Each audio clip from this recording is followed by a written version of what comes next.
la fili ka baara don. Wala dutigiya ye wallahi. Mais ni o ti ka fɔ e bɛ ka kuma min fɔ bɛɛ ɲɛ b'a la i bɛ ka tiɲɛ de fɔ o ti yiri la non fanga ka mɔgɔ don wari dira ma Karim terikɛ don karisa don et puis u bɛ ka maliyɛnw filɛ i b'a fɔ maliyɛn tɛ maliyɛn dadɔn Mali de ye. Comment est-ce que débat bɛɛ bɛ se ka kɛ kuma mana fɔ e ti ka na ni foyi ye ko karisa ka mɔgɔ don wari dira ma e ka jaabi bɛɛ de filɛ nin ye. Est-ce que o mɔgɔ sugu kan ka da don jamana? Wallahi hakili dɔ ka baara don. Ça veut dire que kuma de t'i bolo k'a fɔ. Tout à fait. N'a tilala ni mɔgɔ ye kuma fɔ i b'a ka kuma ta k'a analyser dalu jumɛn b'a ka kuma la fiɲɛ jumɛn b'a tigi ka kuma na i b'a ta k'a décortiquer i ye nkalontigɛla de. Mais jusqu'à présent personne n'a pu démontrer valablement k'a fɔ an ye dakuruɲɛ kelen min fɔ ko tiɲɛ kun tɛ. Donc o constitution ko la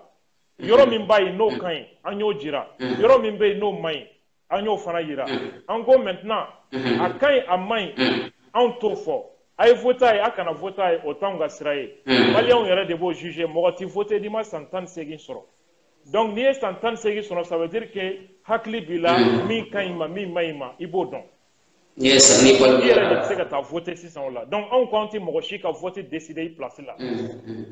donc ni min ka di ye taa voté o ye anw t'a fɔ maa si ye k'a dɔ ta a bɔ ta parce que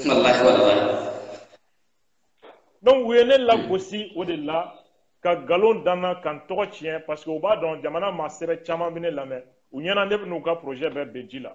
mais fɛn caman bɛ ko in jukɔrɔ mɔgɔw tun t'o kalama a dɔw dɔnna mais a dɔw bɛ yen halisa mɔgɔw t'o kalama n bɛ se ka caman fɔ a la peut-être o plateau fana bɛ na o mɔgɔw bɛ na an bɛ se ka kuma min na donc u taara don Madu ka journal kan ni mankan de kɔnɔ dɔw y'a kuma fɔ ka denmisɛnninw bila u ka ne nɛni u yɛrɛ ye a kuma fɔ a bɛɛ y'a mɛn mɔgɔ minnu ko Koyita de ye ne bila ka taa Tunisie ko 10 millions dira ne ma ko 20 millions dira ne ma a bɛɛ y'a dɔn mɔgɔ sugu minnu don a bɛɛ y'a dɔn a kuma bɔra mɔgɔ min fɔlɔ la a n'a ye denmisɛnnin minnu bila k'u k'a kɛ a bɛɛ y'a ye donc u taara don Madu ka journal kan o kuma kelen de la k'o fana ɲɛgɛn k'o bila nin kuma na Madu nana ne ka bureau kɔnɔ o don na ka na ne deli n ko Madu e ye vidéo kɛ ne kan i yɛrɛ ye kuma min fɔ i ni Ala cɛ i b'a dɔn tiɲɛ kuma tɛ a ko walayi ko tiɲɛ don ne ye vidéo in k'i kan hali n t'i dɔn hali n tun t'i dɔn k'u ye n bila a la mɔgɔ minnu y'a bila a la a yɛrɛ y'u ta u tɔgɔ ma k'u bɛɛ walahi ni Madu ko tiɲɛ tɛ ko ne ko k'a ka bɔ ko ne ye nkalon d'a la maliyɛnw bɛna o fana kibaruya mɛn donc n'an ko an bɛ jamanadenw informer an kana taa mɔgɔw dɔ fili la ka ɲɔgɔn tɔgɔ tiɲɛ a ko mais ko lui il n'avait pas le choix parce que ale ka musokɔrɔba charge b'a kan a ka musokɔrɔba doni b'a kan donc ale bɛ sara a bɛ wari sɔrɔ fɛn minnu na donc olu de y'a bila olu k'a fɔ ne ko n ko donc tu as voulu me détruire e ɲinɛna k'a fɔ ko ne fana ye muso dɔ de den ye wa a ɲini ka n tɔgɔ tiɲɛ nkalon kan mais comme a ye a ka musokɔrɔba tɔgɔ fɔ a hinɛ ye minɛ a ka musokɔrɔba sababu la n tun y'a décider vraiment ka ko in to yen ni mɔgɔw bɛ min fɔ n ma u k'o fɔ n ma mais fɛn in n kɔni t'a fɛ tuguni n y'o décision ta mais n bɛna bali min na dugu kɔnɔ a bɛ ka fɔ fan bɛɛ fɛ ko Madu ko ne ye nkalontigɛla de ye ko pa faga tɛ ne bolo ko ne bi ko n'a tun. Il est capable de dire ça. Il est capable. A kuma nana se ne ma n ka bureau la ko Madu bɛ ka nin fɔ n ko ne ma se ka da la o tigi ye Madu wele ne sigilen ɲɛna ka Madu bila haut-parleur la a bɛ k'a fɔ ko mɔgɔw ka t'u ci la ko pa faga tɛ ɲɛ n bolo n ko a tɛ tɛmɛ nin kan k'a sɔrɔ Madu nana ne deli don min a nana deli ka kuma caman fɔ ne bɔra k'a bilasira a ko essence t'a ka mobili la n ye wari d'a ma a ka essence ta ne taara Madu lajɛ dɔgɔtɔrɔso la don min ne ye 5000 bɔ k'a d'a ma n ko Madu nin minɛ i balima de ye ne ye i sinankun de ye ne ye e ye numu ye ne ye fila ye. Wallahi. Bon n'o mɔgɔ kelen i bɛ k'i ni ŋaniya juguya bɛ kun min na mais n'o mɔgɔ kelen bɛ k'i yira mɔgɔw la k'i ye nkalontigɛla de ye k'i tɔgɔ tiɲɛ k'i lagosi finalement o yɔrɔ bɛɛ ne dimina o yɔrɔ bɛɛ o yɔrɔ de ne ye n ka vidéo monté la wele o yɔrɔ bɛɛ n k'a kan sɔrɔ n ka bureau kɔnɔ a ye n sɔrɔ n ka bureau kɔnɔ o yɔrɔ bɛɛ n ye vidéo monté a ye montage kɛ o dugujɛ n ye vidéo i bɛ hakɛ donc minnu b'a la ko n tun ma kan ka kɛ ko n bagara ma i bɛ hakɛ to min ɲininka o yɔrɔ la dɔɔni parce que ɲiningali yɛrɛ kun ko dakuruɲa kelen mun bɛ n bolo k'i ɲininka o la o yɛrɛ kun ye nin yɔrɔnin ye yalima video in sɔrɔ togoya jumɛn na n'a sɔrɔ o tɛ kɛ baasi ye n'i bɛ se ka explication fitinin di lamɛnjɛkulu ma parce que o ko in fana bɛ senna réseaux sociaux sanfɛla la mɔgɔ caman ma faamuyali sɔrɔ o la. Non, bon, ne ye journaliste ta ka source fɔ. Bon, hali ani muso min filɛ kuma na, muso in yɛrɛ ye ne wele k'a bɛ plainte kɛ ne kan, ko fo ne y'a sɔrɔ yɔrɔ min, ne k'o fɔ ale ɲɛna, ko a bɛ se ka taa plainte kɛ n kan.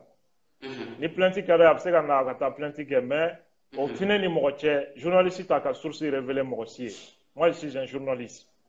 Donc, ne y'a faamuya, i ma fɛn sɔrɔ muso in ka bolo kan.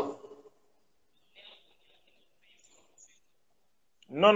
muso yɛrɛ t'a dɔn fɛn yɛrɛ. N y'o de fɔ, n ko muso yɛrɛ b'a la k'a bɛ plainte kɛ ne kan. Fo ne y'a bɔ yɔrɔ min ne k'o fɔ ale ɲɛna, n ko a ka lafiɲɛ. Journaliste ta ka source fɔ mɔgɔ ye. A faamuyala, i bɛ se ka tɛmɛ ni kuma ye, hali ko mɔgɔ bɛ nin yɔrɔ in na parce que nin ko in fana kɛlen don ka mɔgɔ caman kamana gan Facebook sanfɛla la. Oh, effectivement, n ye dɔw mankan mɛn, bɛɛ bɛ k'i ta fɔ a